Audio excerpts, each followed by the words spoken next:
Bismillahirrahmanirrahim. Assalamualaikum warahmatullahi wabarakatuh. Bismillahirrahmanirrahim. Wassalatu wassalam ala rasulillah wa ala alihi wa sahbihi wa man tabi'ahum bi ihsanin ila yaumiddin, amma ba'du. Allahumma sahli sadri wa yassir li amri wahlul 'uqdatam min lisani yafqahu qawli. Allahumma inna nas'aluka ilman nafi'an wa rizqan tayyiban wa amalan mutaqabbalan. Allahumma alimna ma yanfa'una wa zidna ilman wal huda wat tuqa was salaha ya rabbal alamin. Ikhwas yang dirahmati Allah Subhanahu wa taala, kita lanjutkan kembali dirasah kita di Rumah Tahfidz Quran Al-Fatah Catur Tunggal Sleman, Yogyakarta. Insyaallah pembahasan kita pada siang hari ini adalah seputar makna dan definisi ibadah. Apa yang dimaksud dengan ibadah? Kita seringkali menyebut saudara kita sedang beribadah. Oh, dia kemana? Lagi ibadah. Nah, tahukah kita apa makna dan definisi ibadah itu sendiri? Makna ibadah secara bahasa artinya adalah at-tadallul, yaitu merendahkan diri. Dia merendahkan dirinya di hadapan Sang Pencipta, di hadapan yang diibadahi. Wal khudu', dan tunduk. Dia tunduk, patuh, mentaati perintah dan menjauhi larangan yang ia ibadahi. Ini adalah definisi menurut bahasa. Adapun menurut istilah syariat, ibadah ternyata banyak pengertiannya.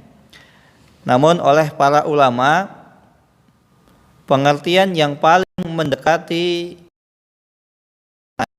atau paling mendekati kebenaran adalah pendapat yang diutarakan, definisi yang diutarakan oleh Syekhul Islam Ahmad bin Abdul Halim At-Taimi, atau biasa Al-Harani, atau biasa disebut dengan Syekhul Islam Ibnu Taimiyah rahimahullahu ta'ala. Beliau mendefinisikan ibadah yaitu dengan ismun jami'un likulli ma yuhibbuhullahu wa yardahu minal aqwali wal a'mali adh-dhahirah wal batinah, yaitu setiap nama yang mencakup jami'un, mencakup likulli ma yuhibbuhu, setiap apa yang Allah Subhanahu wa taala cintai, wa yardahu, dan Allah Subhanahu wa taala ridhoi, minal aqwali wal a'mal, baik hal tersebut itu berupa ucapan ataupun berupa perbuatan yang nampak zahir, wal batin, ataupun yang tidak nampak. Maka ini definisi ibadah. Jadi setiap apa ibadah yang Allah Subhanahu wa taala cintai dan Allah Subhanahu wa taala ridhoi, maka itu disebut dengan ibadah. Artinya, ketika seseorang beramal atau melakukan perbuatan, dia mengaku bahwasanya dirinya sedang beribadah kepada Allah Subhanahu wa taala. Akan tetapi ternyata Allah Subhanahu wa taala itu tidak menyukai perbuatannya, atau yang dia sangka itu adalah ibadah. Atau bahkan bukan hanya tidak menyukai, Allah Subhanahu wa taala tidak mengizinkan, bahkan mengharamkan. Artinya di sini Allah Subhanahu wa taala tidak meridhoi. Maka itu tidak bisa dikatakan dengan istilah ibadah. Maka jangan sampai seseorang mengaku-ngaku bahwasanya dia beribadah kepada Allah Subhanahu wa taala, tapi ternyata perbuatan yang dia lakukan itu tidak dicintai, tidak disukai bahkan tidak diridhoi oleh Allah Subhanahu wa taala. Maka ketika itu dia sejatinya tidak sedang melakukan ibadah. Nah, lantas bagaimana ketika dia tidak melakukan ibadah? Artinya dia sedang bermaksiat kepada Allah Subhanahu wa taala. Maka jangan seseorang memudahkan, menganggap remeh. Ini enggak ada tuntunannya, ini enggak ada contohnya. Nah, lantas bagaimana kalau tidak ada contohnya, tidak ada tuntunannya? Bagaimana Allah Subhanahu wa taala mau mencintai perbuatan tersebut? Allah mau meridhoi? Tidak mungkin. Maka kebalikannya, mafhumnya, ketika Allah tidak mencintai, Allah tidak meridhoi, maknanya dia sedang bermaksiat kepada Allah Subhanahu wa taala. Na'udzubillahi min dzalik. Maka ini adalah definisi ibadah. Adapun rukun-rukun ibadah, artinya rukun ini adalah sesuatu yang membangun. Rukun adalah pondasi sebuah bangunan. Sebagaimana tiang, dia adalah pondasi rumah atau pondasi gedung. Maka di sini ada rukun-rukun ibadah, yang mana ibadah tersebut terdiri dari tiang-tiang yang menyangga, sehingga ibadah tersebut bisa berdiri tegak dan bisa bernilai ibadah. Maka rukun yang pertama adalah mahabbah, artinya dia adalah cinta, mencintai. Khauf, yaitu takut. Ketika seseorang beribadah kepada Allah, dia harus juga dilandasi selain cinta. Aku cinta amalan ini, aku suka amalan ini, tapi juga harus dilandasi dengan rasa khauf, aku takut. Ketika aku tidak menjalankan perintah Allah Subhanahu wa taala, maka aku diazab. Dan ketika aku tidak menjauhi larangan Allah Subhanahu wa taala, bisa jadi aku malah Allah masukkan ke dalam neraka. Dan yang ketiga adalah roja atau berharap. Sehingga ketika seseorang beribadah kepada Allah Subhanahu wa taala, dia berharap agar apa yang dilakukan dan dia perjuangkan selama ini bernilai ibadah di mata Allah Subhanahu wa taala. Maka ketika seseorang cinta, mahabbah, khauf, rojaknya ini selalu menjadi landasan amal ibadahnya, maka orang tersebut akan menjadi tenang hidupnya. Hidupnya tidak akan merasa khawatir. Kenapa seseorang itu ketika beramal, ketika beribadah, kok dia selalu was-was? Karena ketika itu dia khaufnya, rasa takutnya itu tidak balance atau tidak seimbang. Rasa takutnya melebihi rasa harapnya. Rasa khaufnya, rasa takutnya melebihi rasa rojaknya.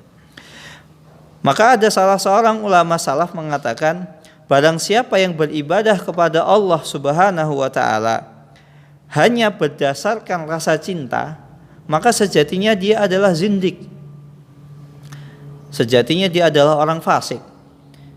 Karena dia hanya berdasarkan cinta. Aku cinta ibadah ini.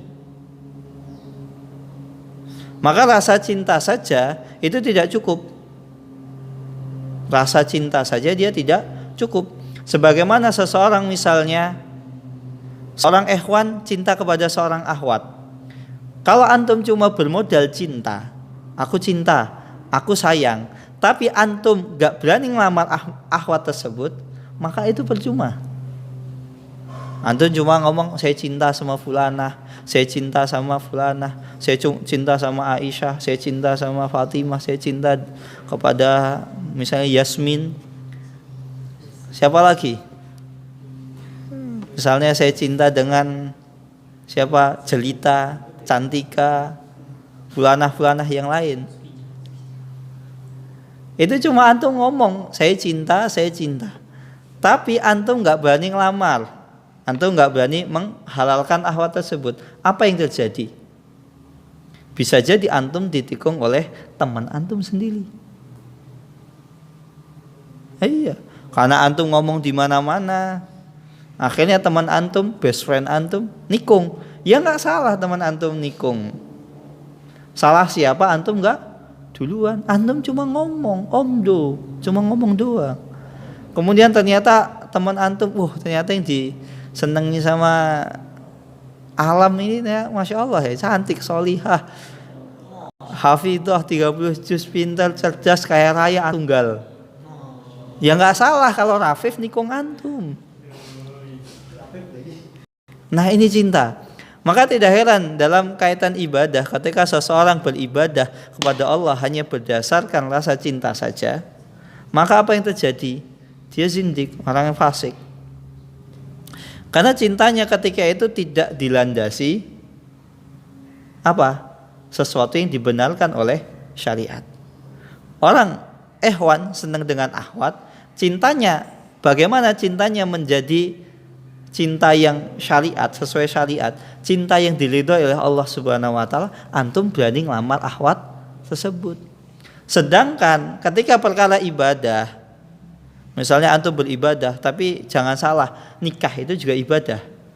Maka tadi ketika antum melamar, itu landasan syariat yang membenarkan apa? Perbuatan antum. Nah ketika ibadah ini umum, maka cinta antum itu harus dilandasi sesuatu yang dibenarkan oleh syariat. Apa? Ada contohnya. Kemudian prakteknya tidak menyisihi apa yang dicontohkan oleh Rasulullah SAW.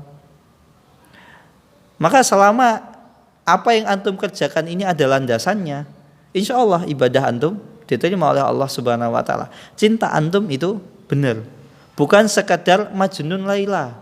Antum tahu kisahnya Majnun Laila? Gila, karena apa? Ngomong ke sana kemari sampai akhirnya gila.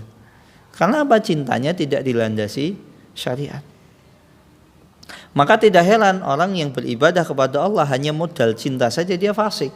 Maka banyak kita dapati orang ketika beribadah, dia modalnya cuma cinta.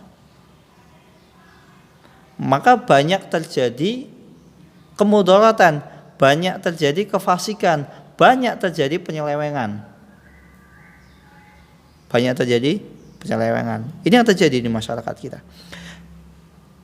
Adapun yang kedua, barang siapa yang beribadah kepada Allah Subhanahu wa taala, dia hanya bermodalkan rasa takut.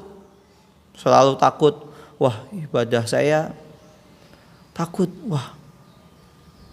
saya sudah ibadah, jangan-jangan saya enggak diterima oleh Allah Subhanahu wa taala. Ibadah saya jangan-jangan tidak diterima. Maka dia haluli.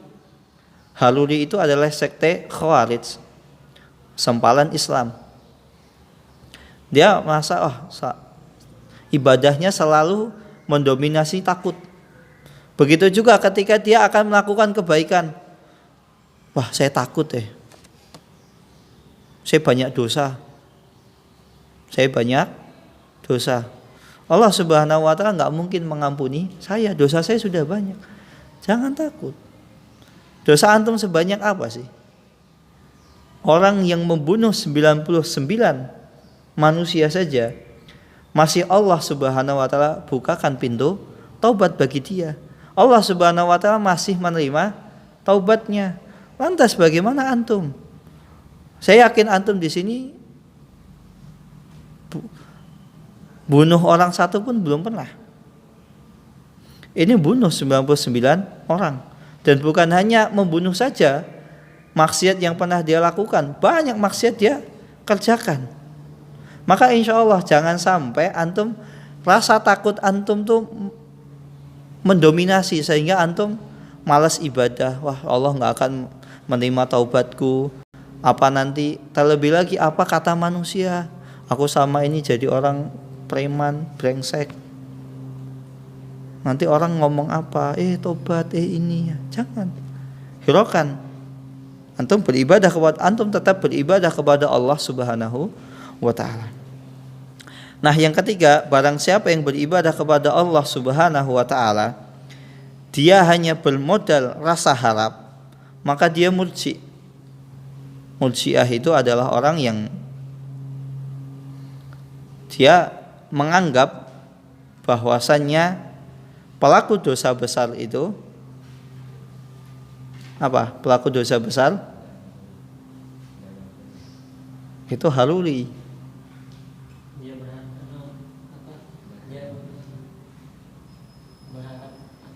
Murji'ah itu apa?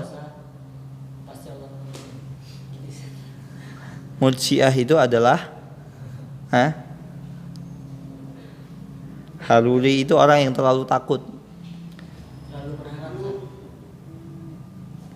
Kalau Murji'ah dia menganggap apa? Orang mau melakukan dosa besar, dosa kecil,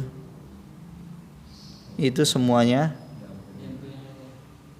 masuk surga. Diampuni oleh Allah, iya diampuni. Maka ketika seseorang terlalu rojaknya, rasa harapnya terlalu melebihi, akhirnya apa? Dia tidak mengindahkan larangan Allah. Nggak apa-apa saya bunuh orang, nggak apa-apa saya zina. Yang penting apa? Yang penting saya nggak melakukan syirik. Sehingga dia meremehkan pelaku dosa besar itu masuk surga. Terlalu kepedean. Sedangkan kalau orang Khawarij dia menganggap pelaku dosa besar itu di neraka. Maka dikatakan tadi dia takutnya berlebihan. Karena saking takutnya berlebihan menganggap orang yang melakukan dosa besar dia di neraka. Sedangkan orang yang rasa harapnya terlalu besar, dia menganggap semua orang pasti masuk surga. Memang selama orang itu bertauhid masuk surga. Tapi saking berharapnya apa? Akhirnya dia meremehkan ibadah yang lain. Nggak apa-apa, yang penting saya nggak syirik. Ya memang orang yang tidak melakukan kesyirikan, insya Allah, bi'inillah dia masuk surga. Tapi tidak tahu kapan masuk surganya. Tapi yang jadi permasalahan ketika seseorang terlalu rasa harapnya, optimismenya, Allah itu kan Maha Pengampun. Tenang, Allah mengampuni dosaku. Itu akhirnya dia meremehkan apa? Ibadah, meremehkan maksiat. Maka ketika seseorang rasa harapnya sampai meremehkan, nggak apa-apa. Allah pasti mengampuni. Dia dengan yakin. Maka orang tersebut adalah orang yang Murji'ah. Nah, lantas bagaimana seorang yang dikatakan ahlu sunnah wal jamaah? Seorang yang dikatakan ahlu sunnah wal jamaah, mukminun muwahhid adalah seseorang yang ketika beribadah kepada Allah Subhanahu wa taala dengan rasa cinta, takut dan harap.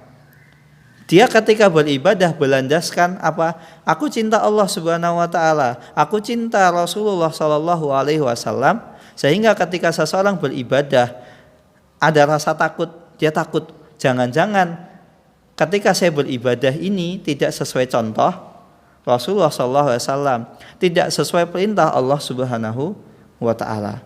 Dan ketika dia selesai melakukan ibadah, dia berharap saya sudah berusaha ketika saya beribadah semaksimal mungkin, saya menghadirkan keikhlasan, rasa cinta ketika melakukan ibadah ini. Maka orang ketika ibadah cinta, dia akan ikhlas.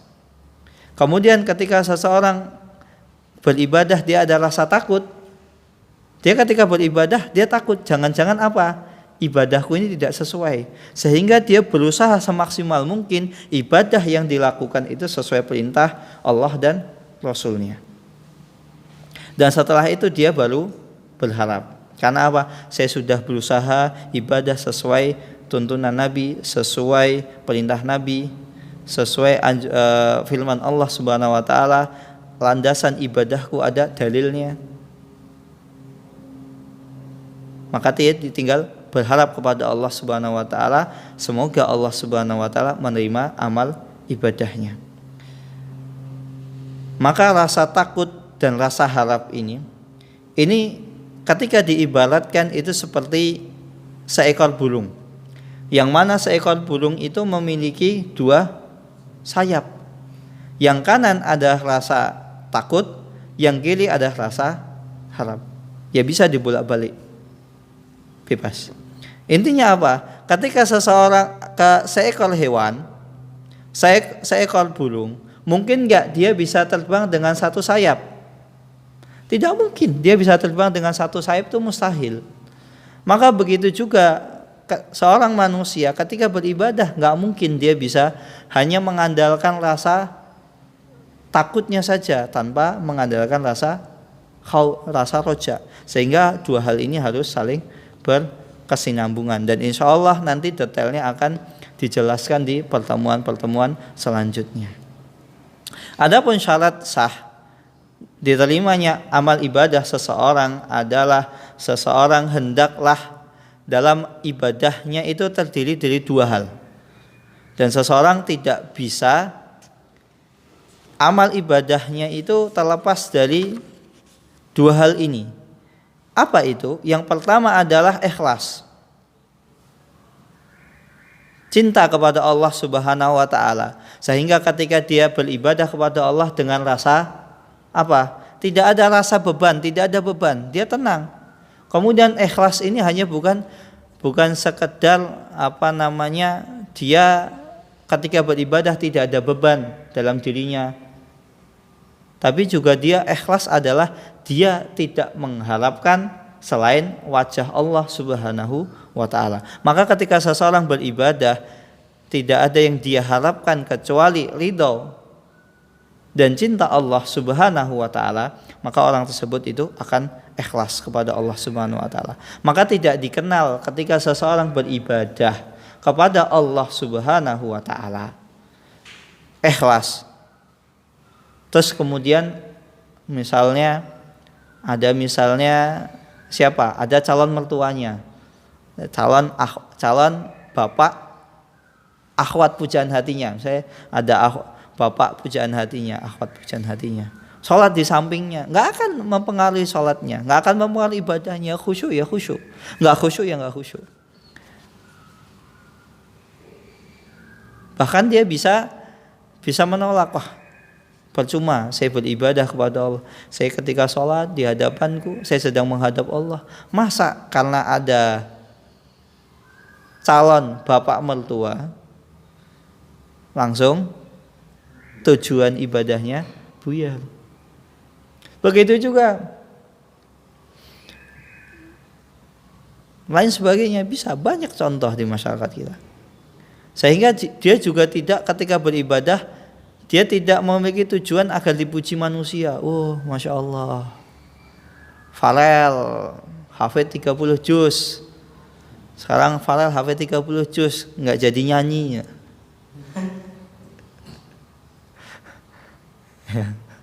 Ini hanya contoh gitu.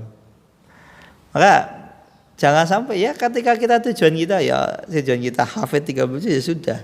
Bukan karena biar dapat tazkiyah dari ustadznya, atau biar dapat gampang cari istri, atau biar gampang ngelamar anaknya Pak Fulan, gak akan mempengaruhi. Ya sudah. Ini yang pertama adalah tujuannya adalah syarat pertama adalah ikhlas. Adapun syarat kedua adalah mutabaah. Artinya mutabaah adalah seseorang mengikuti tuntunan Nabi Muhammad sallallahu alaihi wasallam. Dalilnya adalah man amila amalan laisa alaihi amruna fahuwa raddun. Barang siapa yang beramal dengan suatu amalan yang tidak ada perintahnya dari kami, dari Allah dan Rasulnya, maka amalan tersebut itu tertolak. Artinya tertolak, amalan tersebut itu tidak bernilai ibadah, bahkan bernilai maksiat. Maka ada lucu orang beralasan, memang cinta itu butuh dalil gitu. Saya kan cinta Rasulullah. Emang cinta Rasulullah itu butuh dalil? Ya butuh. Antum cinta sama Ahwat aja butuh dalilnya. Apa dalilnya? Antum berarti ngelamar. Bukan antum cuma ngomong doang. Ya kalau cinta, apalagi katanya cinta itu hanya perasaan. Baik, kalau cinta itu hanya sekedar perasaan, apa bedanya dengan orang gonta-ganti pasangan tanpa diikat apa? Tali suci pernikahan. Orang kawin kebo, kumpul kebo, mana ada diikat dengan apa? Ikatan. Ini ibadah. Maka ibadah itu adalah landasannya. Maka cinta itu bukan hanya bermodal perasaan, aku cinta, aku berhubungan. Enggak, harus diikat dengan tali suci pernikahan. Nikah saja. Jadi kalau ada orang mengatakan memang cinta Nabi itu butuh ini dalil, ya butuh. Cinta Nabi itu bukan hanya perasaan. Kalau gitu antum ngomong aja sama bapak itu, Pak, saya cinta sama anak bapak. Anak bapak juga cinta sama saya. Saya boleh sama anak bapak. Ya harus nikah dulu. Pasti dia sebagai orang yang waras harus nikah dulu. Nikah itu adalah dalil seseorang cinta.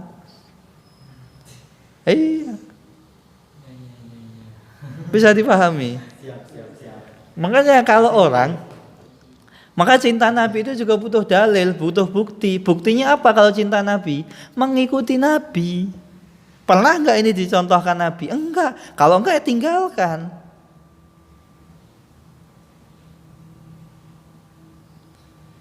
Lah enggak ada contohnya kok berani-beraninya apa? Melakukan perbuatan tersebut. Seakan-akan antum itu lebih pintar, lebih paham syariat Islam ini dibanding Rasulullah. Naudzubillahi min dalik. Syariat Islam itu diturunkan kepada siapa? Al-Quran diturunkan kepada siapa? Nabi Muhammad bin Abdullah Rasulullah. Bukan Muhammad yang lain. Maka jangan sampai kita mengada-ngadakan perbuatan ini dicontohkan Nabi. Apa? Ya emang yang Nabi itu antum. Ya kalau Nabi ya silahkan. Tapi kalau Muhammad bin Abdullah Rasulullah, bukan Muhammad apa, Muhammad siapa?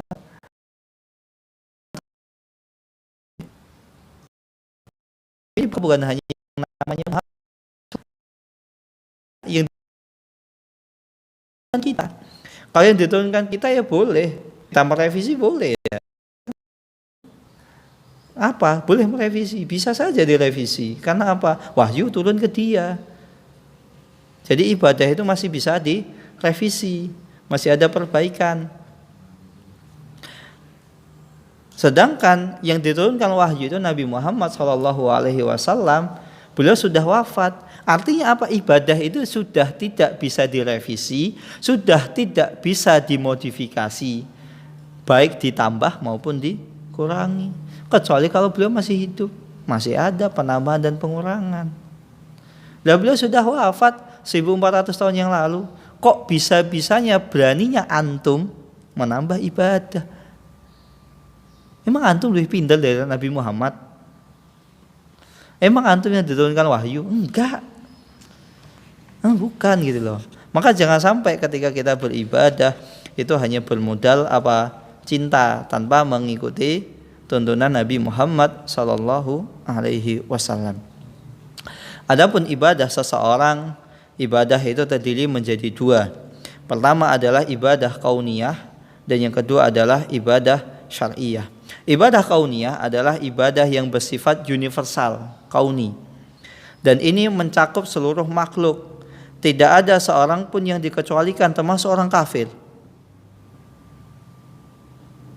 Maka orang kafir itu juga beribadah, baik orang yang orang tersebut itu mau kafir, mau muslim, mau orang tersebut orang baik maupun orang jahat, maka dia dipinta, maka tercakup di dalamnya adalah ibadah kauniyah, ibadah universal.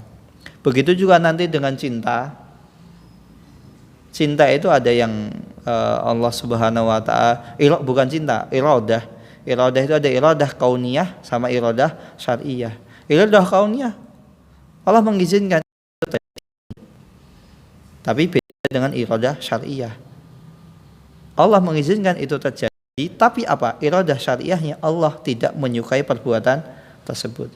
Sehingga nanti kita bisa tahu hikmah dari hal tersebut. Seperti yang pernah kita jelaskan. Kenapa ada jin? Kenapa ada setan? Kenapa ada iblis? Jawabannya apa? Antum ingat-ingat itu di ujian keluar.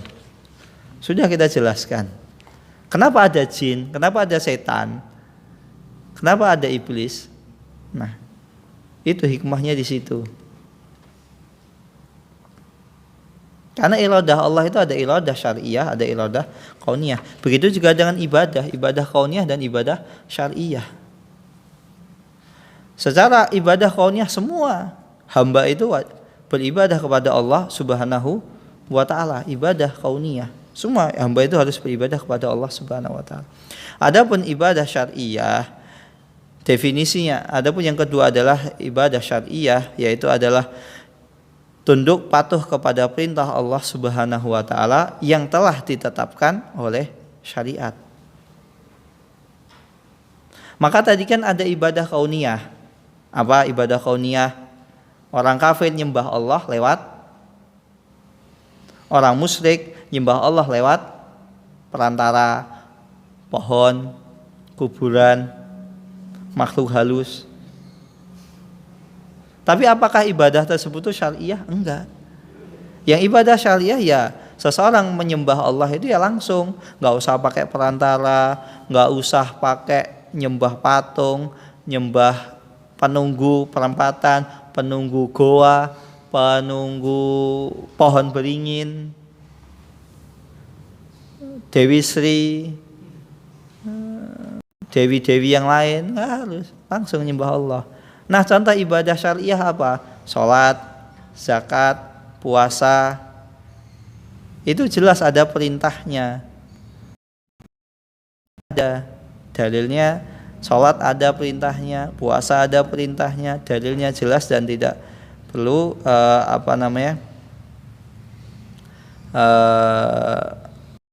dalil yang lain. Dalilnya jelas, nggak perlu ditanyakan dalil apa. Ya ini, waqim wa atu zakat. Dalilnya satu apa? Ada hadisnya. Tata cara salat bagaimana? Ada hadis. Maka Al-Quran dan hadis ini jangan sampai seorang mengaku pada Al-Quran tapi menyisihi hadis. Maka kalau ngomong aku beriman kepada Al-Quran tapi tidak beriman kepada hadis, coba antum tanya, antum sholatnya gimana? Karena di Al-Quran nggak ada tata cara sholat, nggak ada di Al-Quran tata cara sholat, nggak ada. Waktu sholat adanya di mana? Hadis. Begitu juga kalau orang cuma mengagungkan hadis tapi tidak beriman kepada Al-Quran, ya bingung. Karena satu dengan yang lain itu saling. Dan ibadah syariah ini, jenis ibadah ini hanya berlaku bagi orang yang mentaati Allah dan Rasulnya saja. Dalilnya adalah firman Allah Subhanahu wa taala dalam surat Al-Furqan ayat 63, wa ibadur rahmanil ladzina yamshuna 'alal ardi hauna. Dan hamba-hamba Allah Subhanahu wa taala yaitulah adalah orang-orang yang berjalan di atas bumi dengan kerendahan hati. Maka jangan sampai seseorang menyombongkan atas perbuatannya. Adapun kaidah-kaidah penting seseorang dalam memahami masalah tauhid ibadah, ini perlu antum ketahui. Jadi ketika antum nanti ditanya apa kaidah penting seseorang dalam memahami masalah tauhid ibadah, maka antum jawab, ayyi fi'lin sabata annahu ibadatun fa inna sarfahu lillahi tauhidun wa sarfahu li ghairillahi syirkun. Maka setiap perbuatan yang telah ditetapkan bahwasanya itu adalah ibadah, misalnya sedekah, fa in sarfahu lillahi tauhidun, maka apabila sedekah itu antum berikan antum tunaikan, antum arahkan kepada Allah Subhanahu wa taala, maka antum orang yang bertauhid. Contohnya, antum sedekah. Antum sedekah kepada fakir miskin, maka itu bernilai ibadah. Wa in sarfahu li ghairillahi syirkun, akan tetapi ketika ibadah tersebut dipalingkan, diarahkan kepada selain Allah, maka itu syirik. Contohnya apa? Sedekah bumi misalnya. Sedekah bumi, antum bikin makanan, bikin tumpeng di mana? Taruh di pojokan misalnya sawah, pojokan kebun. Buat siapa? Ini sedekah bumi. Ini buat yang nunggu sawah kita, yang nunggu kebun kita. Ya kalau yang nunggu kebun, siapa itu? Siapa? Ya kalau yang misalnya yang dimaksud penunggu kebun itu pegawainya, ya boleh gitu loh. Ini buat makanan, biar nunggu kebun saya, biar nggak gabut gitu. Nggak apa-apa, antum kasih misalnya ampem, empek-empek, kemudian kasih nasi padang, nasi tumpeng, boleh gitu loh. Lah masalahnya apa? Nasi tumpeng buat penunggu kebun, penunggu sawah. Yang dimaksud bukan manusia, tapi apa? Makhluk halus. Emang jin itu makan gitu. Bahkan kadang ada apemnya dimakan. Emang jinnya makan? Enggak. Atau misalnya sedekah laut, ini ngasih sedekah buat yang di laut. Ikan, emang ikan makan apem, makan gorengan, nasi padang, makan rendang? Kan enggak. Ya kalau mau ngasih makan ikan ya kasih pakan ikan, bukan kasih apem, bukan kasih nasi gitu. Ya walaupun ada ikan yang makan nasi, tapi permasalahannya ketika sedekah laut itu di mana?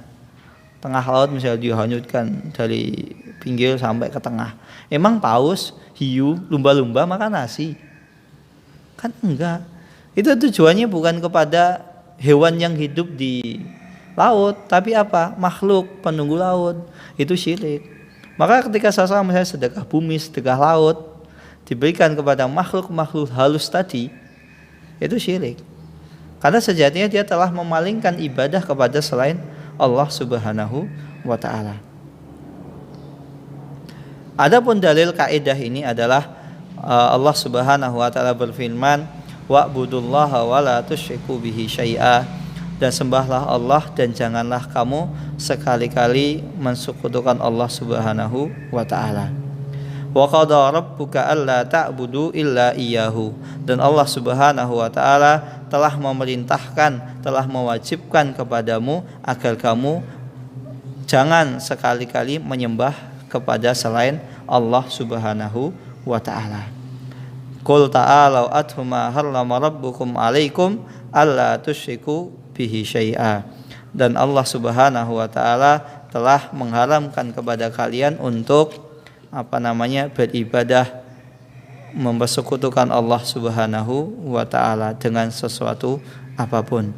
Maka ketika seseorang misalnya dia berdoa, doa yang berupa ibadah, ketika dia mengarahkan doa tersebut itu kepada selain Allah, misalnya dia berdoa, wahai penunggu gunung, wahai penunggu pohon, wahai ratu pantai selatan, Nyiro Kidul, maka dia syirik.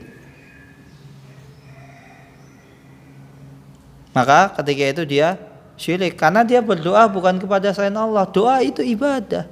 Ad-du'a huwal ibadah. Doa itu adalah ibadah.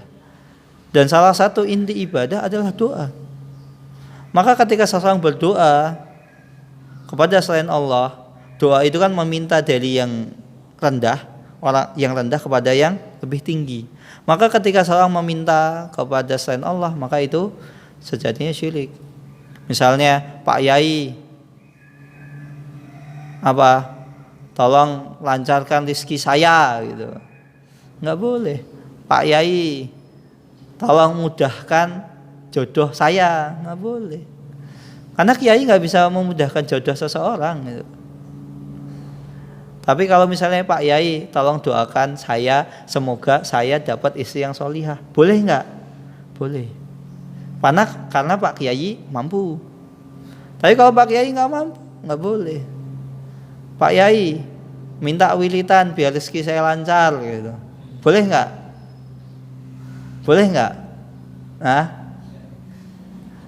boleh nggak? Boleh selagi wilitannya ada contoh. Ya kalau wilitannya sesuai contohnya boleh. Cuma kadang wilitannya nggak ada contohnya. Seringnya begitu. Itu jadinya ibadah atau bukan? Niatnya ibadah malah nyemplung. Apakah dia syirik? Tergantung wilitan yang dia amalkan apa. Kalau terkandung syirik bisa jadi dia syirik. Tapi kalau ternyata di situ cuman dosa, ya dia dosa. Tapi minimal orang tersebut berdosa. Tapi semoga Allah Subhanahu wa taala mengampuni dosanya. Karena terkadang orang yang bertanya itu orang awam, nggak ngerti. Sangat mungkin orang awam itu Allah ampuni dosanya berbanding dengan kiainya. Bisa jadi kiainya Allah adab, tapi siapa? Muridnya nggak Allah adab. Karena apa? Bisa jadi dia orang yang bodoh, tidak tahu. Dia sudah berusaha mencari jalan kebenaran kesana kemari, tapi ternyata yang dia dapatkan adalah kemaksiatan, kebid'ahan, kesyirikan. Bisa jadi Allah ampuni dosanya. Tapi zaman sekarang jarang, zaman sekarang itu jarang. Zaman sudah semakin canggih. Orang sudah bisa cross check ini benar apa salah, itu bisa di cross check. Bukan cuma modal membeo kepada kiainya, oh ya, pada itu salah. Zaman sekarang kan banyak, misalnya ada wilitan yang nyeleneh kan setidaknya ada yang membantah gitu loh. Salah satu indikasi amalan tersebut itu benar atau salah, ada yang bantah. Indikasi salah amalan itu ada yang bantah, ada yang mengatakan itu nggak boleh. Maka ketika ada yang mengatakan oh ini nggak boleh, coba di cross check yang benar mana, bukan terus kita pura-pura buta, pura-pura nggak tahu. Kecuali kalau antum tinggal di pedalaman, akses internet nggak ada, akses kepada belajar kepada ustadz lain nggak ada, adanya kiai itu ternyata kiainya dolun mudil, sesat dan menyesatkan. Ya bisa jadi. Maka ketika itu bisa jadi dia dapat udul. Al-udul bil jahl itu bisa diterapkan. Tapi kalau ketika antum hidup di kota, akses ini banyak ini, terus antum nggak ngerti ini syirik, nah, hati-hati. Oh ya Allah saya nggak ngerti kalau ini ya. Kenapa kamu nggak searching? Kenapa kamu nggak Google? Bagi yang ternyata yang bantah amalan tersebut sudah banyak. Maka ini ketika seorang berdoa kepada selain Allah, maka dia sejatinya telah berlaku syirik. Dan begitu juga dia misalnya ketika takut, seseorang takut yang berupa ibadah.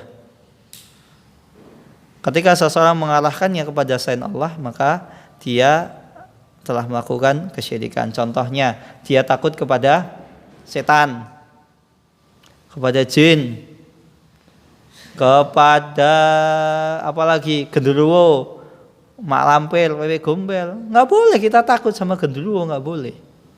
Haram antum takut sama jin, itu haram hukumnya. Tapi apa? Mentang-mentang antum nggak takut, jangan nantang. Sini jinnya datang ya, jangan. Nantang. Kita nggak boleh takut, tapi nggak boleh nantang juga. Nah permasalahannya, boleh nggak ketika seseorang misalnya takut kepada kegelapan? Misalnya mati lampu, takut tolong temenin kemana? Misalnya Farel, alam, ayo lam, tolong anterin ke kamar mandi, mati lampu. Nah, boleh nggak? Boleh nggak? Iya boleh, karena itu takut gelap itu manusiawi gitu loh. Tapi jangan sampai gelap ketakutannya itu sampai berlebihan, itu nggak boleh. Takut setan, nggak usah takut gitu loh. Ya nggak usah takut, nggak boleh itu. Takut gelap karena takut setan. Ya, intinya dia bukan takut gelap, takut setan gitu. Saya takut gelap karena apa? Saya misalnya badan saya lagi nggak enak gitu. Badan saya lagi nggak enak. Saya takut apa? Kalau gelap ternyata saya jatuh nggak ada yang nolongin, ya boleh. Atau misalnya karena takut gelap, kenapa? Minta ditemenin, maksudnya apa? Suruh bawain senter, nyentelin, boleh nggak? Boleh. Itu takut gelap yang memang orang tabiat manusia begitu, gelap tuh takut. Tapi kalau selain itu nggak boleh. Nah misalnya takut hewan boleh nggak? Misalnya takut macan, boleh nggak? Boleh, karena itu tabiat. Di sini nggak ada yang berani sama macan. Antum berani sama macan? Singa. Antum hai macan, yuk kita selfie dulu bareng, nggak ada. Nah, yang ada antum dicakar, itu takut tabiat, maka itu tidak syirik. Nah yang ketiga adalah contohnya adalah menyembelih. Menyembelih ini adalah ibadah. Contohnya antum akikoh. Akikoh anak, tapi ternyata apa? Akikohnya ternyata disajikan buat apa? Taruh di pohon besar, tahun beringin, atau misalnya taruh di kuburan-kuburan, tempat-tempat angker. Saya akikoh anak saya. Ternyata sebagiannya diberikan ke penunggu tadi, nggak boleh. Tapi kalau misalnya penunggu kubur boleh. Yang nunggu kuburan kan ada penunggunya gitu loh. Kemudian tetangga antum, ya boleh. Gitu. Iya. Maka akikoh itu siapa? Diberikan kepada siapa? Akikoh itu diberikan kepada masyarakat sekitar, orang yang membutuhkan. Dan juga tidak boleh, karena nyembelih ini kan ibadah. Ketika dia menyembelih, tujuannya apa? Tujuannya apa? Misalnya nyembelih buat sesajen, nggak boleh. Nyembelih ayam buat sesajen tadi, nyembelih kambing buat sesajen, nggak boleh. Tapi kalau misalnya nyembelih kambing, ayam buat apa? Akikoh, boleh nggak? Boleh. Nah, akikoh boleh nggak pakai ayam? Akikoh boleh nggak pakai ayam? Bagi pelengkap boleh. Bagi pelengkap boleh ya. Bagi pelengkap, bukan akikoh pakai ayam, enggak. Akikoh ya tetap pakai kambing. Ayamnya cuma buat tambahan, pelengkap. Kemudian yang keempat adalah nadar. Nadar ini adalah ibadah. Maka ketika seseorang bernadar kepada selain Allah, maka dia telah melakukan kesyirikan. Contohnya dia nadar apa? Contoh nadar apa? Contohnya dia nadar sama nadar beda. Contohnya dia bernadar, kalau saya mau minum ciu misalnya, minuman keras, boleh nggak? Nggak boleh. Maksiat itu, nadar maksiat itu dosa, tapi tidak sampai ke syirik. Contohnya nadar yang syirik apa? Contohnya nadar syirik.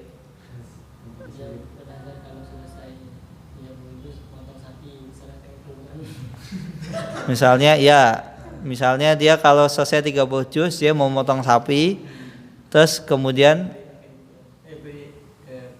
sapinya buat penunggu pohon, nggak boleh. Buat sesajen nggak boleh. Dan begitu juga sumpah, karena nadar ini kan mirip dengan sumpah. Misalnya dia sumpah pocong, nggak boleh. Nanti sumpah itu ada rinciannya. Masih banyak, nggak tahu di jilid pertama atau sepertinya sumpah itu bukan di jilid pertama, di jilid kesekian 3 atau 4 gitu ya, karena jilid 1 itu tentang tauhid dan kesyirikan. Wallahu ta'ala alam bisawab. Ini yang bisa saya sampaikan. Ada pertanyaan? Ada pertanyaan? Jika tidak ada pertanyaan, kita tutup dengan doa kafaratul majelis. Subhanakallahumma wa bihamdika asyhadu an la ilaha illa anta astaghfiruka wa atubu ilaik. Wassalamualaikum warahmatullahi wabarakatuh.